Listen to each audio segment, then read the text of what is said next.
역시 세월호 얘기 돌아가야 될 것 같습니다. 길라임이란 가명을 쓴 것으로 되어 있는 박근혜 대통령. 비밀 처방 계속 받았는데 미용주사 같습니다. 물론 60대가 된 여성이 글쎄요, 절대 해서는 안 된다고 말하기는 어렵겠습니다만 글쎄 숫자와 관련해서 여러 가지 말들이 나옵니다. 자, 세월호 당시로 돌아가 보겠습니다. 이 모든 것이요, 손소 변호사님. 네.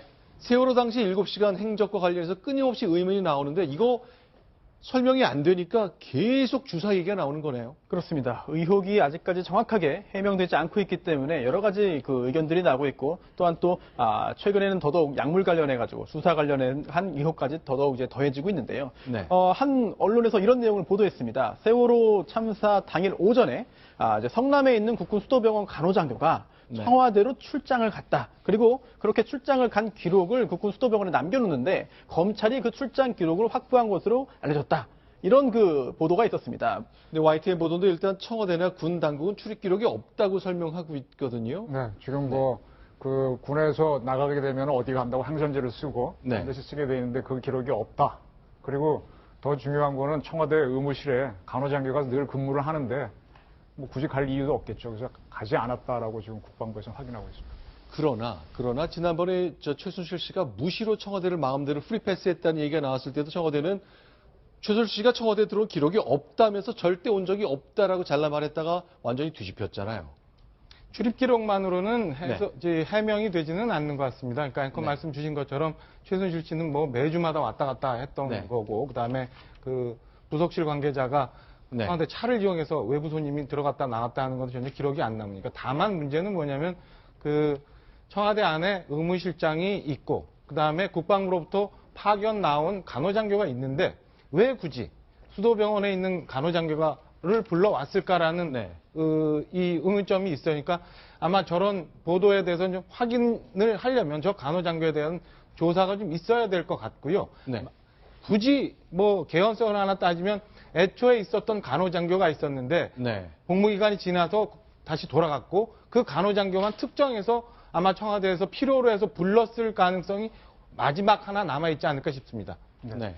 우리 저 국군 수도병원은 우리 육해공군이 통합해서 하는 병원인데 병원이 여러 군데 있습니다. 지방에도 있는데 그 중에 가장 큰 게 수도병원인데요. 네. 원래 어디 있었는가 하면은 지금 청와대 바로 옆에 네. 있었습니다. 거기에서 그 전에 박정희 대통령이 돌아가신 그런 건데. 지금 국민현대미술관 네. 그쪽 자리죠? 네, 그 자리입니다. 그 자리고 그게 기무사로 쓰이다가. 청동 네, 맞습니다. 쪽에?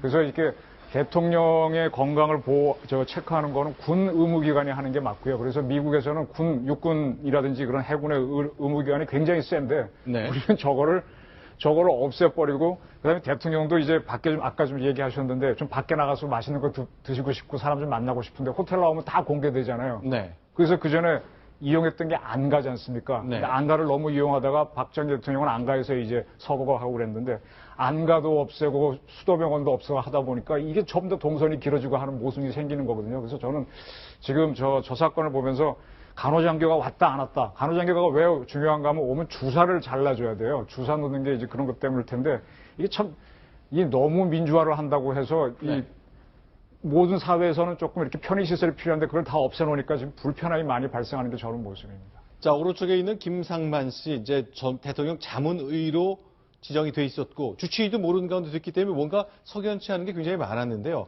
잠시 후에 소개해드리겠습니다만, 그 배우 하지원 씨가 등장하는 그 드라마 시크릿 가든에 길라임이라는 가명을 쓰면서 예약했던 그 병원에 근무했던 그 의사입니다. 이런 대화들이 오고 갔는데요.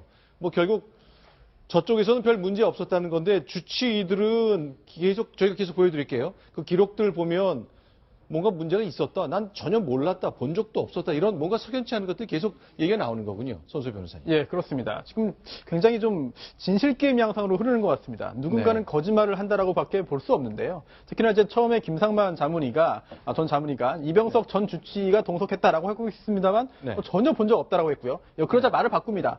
이병석 병원장이 아니라 그 다음 이제 그 주치의였던 서창석 병원장은 이제 함께 동석했다라고 이야기했는데 여기에 대해서 또 서창석 전 주치의가 또 입장을 밝혔습니다. 네. 김 원장이, 즉 김상만 그 전 자문위가 나의 통제를 받지 않고 이제 청와대를 들락거렸고, 또한 또 자문의사인지조차도 몰랐다라고 이야기를 했는데요. 여기에 대해서 다시 의무실에 가면 진료 기록이 다 있다라고 말을 했습니다. 그리고 또 청와대 초대 의무실장이 있는데요, 김원호 씨입니다. 여기에 대해서는 김상만 자문위를 본 적도 없고 의무 기록도 없다라는 말을 하고 있으면서 이제 그 김상만 자문위와 전 주치의 그리고 또 청와대 의무실장 사이에 어떤 여러 가지 상반된 이야기들이 나오고 있습니다. 자, 그러니까 참 이 우스꽝스러운 장면이라고 해야 되나요? 이런 장면이 계속 이어지고 있습니다. 배우 하지원 씨가 오늘 마침 또 제작 발표하면서 카메라 앞에 섰거든요. 자신이 5년 전에 연기했던 그 드라마의 한 장면의 그 주인공 이름이 결국 대통령의 가명으로 쓰였다. 글쎄요, 배우는 어떤 생각을 하고 있을까요? 오늘 제작 발표를 직접 가봤습니다. 무슨 일 있으셨습니까? 길라임 씨. 부담도 되실 것 같고 어떠세요? 사실 저도 저녁을 먹으면서 길라임이라는 이름이 언급된 거를 보고 사실 좀 놀랐고요. 지금도 너무나 사랑하는 캐릭터인데, 네. 한재인을 더 많이 기억해 주셨으면 하는 바람. 네. 예. 한재인은 네, 쓰지 마세요. 갑자기 무슨 뭐 문학의 블랙리스트다 뭐다 해가지고 그 중에 하지원 씨 이름도 이제 있다는 얘기를 들으셨을 텐데. 저도 사실은 몰랐어요. 지금 뭐 여러분들도 많이 마음의 슬픔이 크실 텐데 저도 같이 큰 슬픔을 느끼고 있습니다. 제가 갑작스런 어려운 질문을 드려서 죄송합니다. 예, 저도 참 이러려고 오늘 목숨건연의 사회를 보는지 자괴감이 들 정도인데.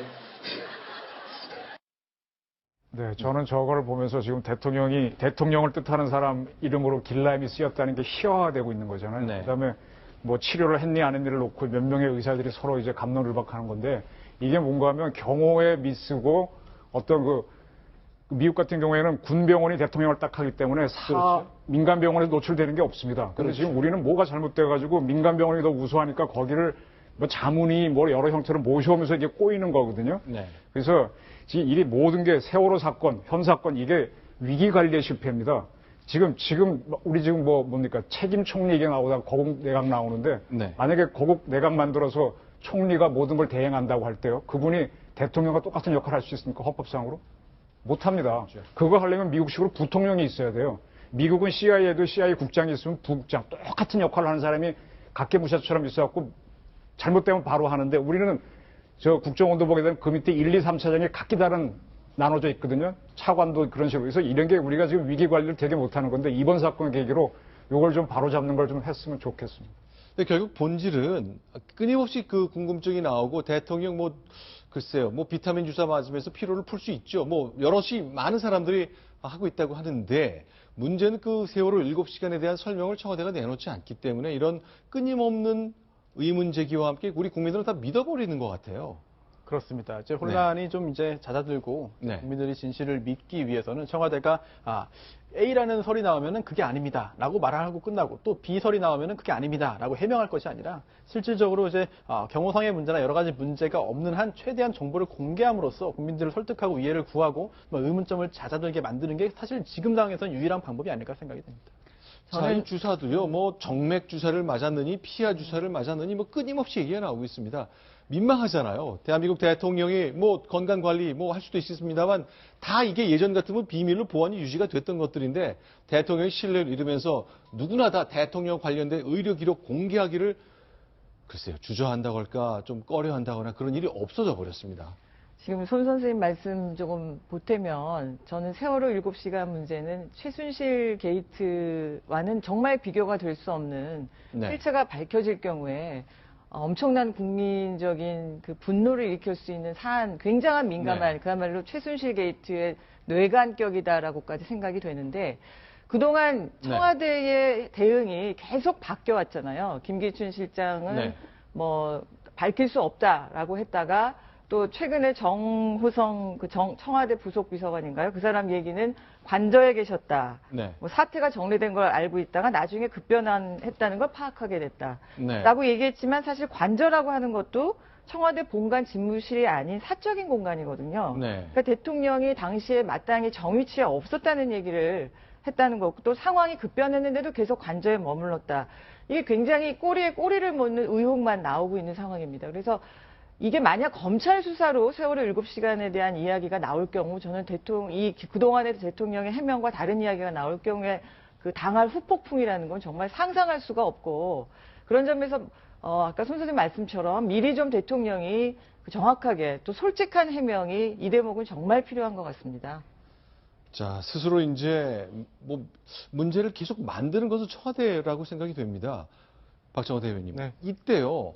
4월 16일, 2년 전 4월 16일에 대통령이 뭘 했는지 좀 밝힙시다라고 내부에서 참모들이 먼저 얘기를 꺼내서 대통령을 설득하는 것. 뭐 설득할 필요도 없는 거라고 저는 생각됩니다만 이게 왜 안 되는 겁니까? 당연히 할 수 있는 일인데 지금까지 최순실 이 사건 연루된 사건 여러 가지 쭉 보면은 그런 말씀을 아직도 못 드리고 있는 거 아닌가 싶은 생각이 들고요. 네. 만약에 그런 얘기를 할 수 있는데도 여전히 청와대가 확인을 못 해준다면 뭔가 정말 숨기고 있는 게 있지 않나라는 생각이 듭니다. 네. 구조상 보면 만약에 대통령이 밖에 나갔다 이런 건 낭설인 것 같아요. 이거는 아닌 것 같고 네. 작은 거짓말을 감추려다 이렇게 점점 일이 커지고 있는 거 아닌가 싶은데 지금이라도 얘기해서 해소를 시켜주는 게 맞다고 봅니다. 네. 계속 위기 관리가 저는 문제란 말씀드리겠는데요. 왜 천안함 사건 터지던 날이 그날이 무슨 날인 줄 아세요? 4월 16일 글쎄 무슨 날이죠? 바로 영부인 생일이었습니다. 영부인. MB 부인. 아, MB 부인. 네, 김윤옥 네, 여사. 여사. 그래서 그 잔치를 하고 그다음에 이제 그게 소식을 듣고 하는 건데 그때 제가 그걸 쭉 추적을 분단위로 따로 들어갔었거든요. 그랬더니 네. MB 대통령이 이렇게 해갖고 이제 저 벙커로 가고 하는 것들이 쭉 나옵니다. 그래서 네. 빈 공간이 없고 제가 답답했던 거는 그때 대한민국 군 통수권자라서 제대로 지시가 안 내려가고 서포트를 받은 게 문제거든요. 근데 네. 지금 우리 이제 박근혜 대통령은 그런 게 안 보이잖아요. 네. 이게 뭔가 하면은 대통령은 자꾸 제왕적 대통령의 문제인데 미국에서도 9.11 벌어졌을 때 부시하고 그때 부통령하고 역할이 딱 바뀌어서 참모들이 당신은 여기에 있고 당신은 여기에 있고 이렇게 위치를 해줍니다. 네. 근데 우리 집 박근혜 대통령은 본인이 그렇게 움직이지 않은 것 같고 참모들이 또 안 움직이거든요. 이건 네. 엄청난 안보의 위기의 큰 문제입니다. 이거를 또 이제 고쳐야 되는 노력을 해줘야 돼요. 저는. 이국장님 말씀 주신 건 아마 저 MB 대통령이 현직에 있을 때 네. 김정일이 사망을 했거나 아니면 북한이 핵 실험을 했던 12월 19일 당시를 말씀하시는 것 같아요. 네. 그때 당시가 트리플 데이였는데 네. 이런저런 내부 행사를 하려다가 그 사건으로 모든 걸 취소하고 벙커로 가서 이제 지휘를 하시게 되는 거죠. 그거 말씀 주시는 것 같습니다. 자, 지금부터 미국 가수 영상 하나 보여드리겠습니다. 이제 지금 대통령과 청와대가 침묵하는 바람에 소문에 소문이 꼬리를 물고 있습니다. 지금 보이는 가수는 비욘세입니다. 왜 지금 이 시점에 저 가수가 역시 대통령과 관련된 농담과 뒷이야기에 관련되는지 설명 좀 부탁드립니다. 네, 지금 유명한 미국의 팝 가수 비욘세가 지금 오바마 대통령과 이제 그 춤을 추는 모습인데요. 이 비욘세가 맞아서 더 유명해진 그런 그 주사가 있습니다. 그게 바로 이른바 배곡 주사고요. 그 주요 성분은 글루타치온이라고 하는데 간질환 치료에도 쓰입니다만 사실 피부 미백에도 피부를 하얗게 만드는 데도 효과가 있다. 라는 그런 검증되지 않은 이야기가 있었기 때문에 가우가 같은 사람입니까? 그렇습니다. 그러다 보니까 같은 사람 네, 네, 이라고 같은 보기에도 사람이죠. 비욘세죠. 예, 차이가 많이 날 정도로 일단 이게 배곡조사의 효과인지는 잘 모르겠습니다만 이제 그런 이야기가 있기 때문에 많이들 맞고 있는데요. 그래서 이번에 외부의 대리 처방을 통해서 외부로 반출된 것으로 보이는 그런 그 주사가 이제 배곡 주사이고 또 이른바 비욘세 주사라고도 불립니다. 지금 화면에 나오고 있습니다. 네. 자, 그러니까 피부 미백에 좋다고 해서 뭐 임상 시험 결과가 아직 없는 의약품이라고 하는데 결국 대통령이 이런 거 받고 있었나 하는 이야기들이 정말 끊임없이 꼬리를 물고 있거든요. 자, 대통령직이라는 우리 헌법 그 기관 자체에 대한 신뢰가 아주 바닥에 떨어진 상황이기 때문에 뭔가 좀 해명이 필요합니다만 그러나 아무것도 달라지는 게 없습니다. 노무현 대통령도 네. 저 맞으셨거든요. 그분이 네. 이마에 주름이 많잖아요. 그렇죠. 주름 많아서 그 보톡스인 거 맞으셨고, 그다음에 왜 눈꼬리가 이렇게 처져서 안검 하수인가 네. 하셨습니다. 그래서 저런 거는 지금 너무 지금 뭐 호사하다고 생각해서 관심들이 많은데 할 수 있는 거다. 또 여성이니까 할 수도 있다 이렇게 봐주시면 좋은데 네. 저걸 보지 마시고 한국 정부가 한국의 최고사령관이 위기가 제대로 관리가 안 됐다. 이걸 봐주셨으면 좋겠습니다. 알겠습니다. 자, 세 번째 소식을 통해서 대통령의 꼬리를 무는 소문에 관한 것 가슴 아픈 이 내용이 될 것 같습니다.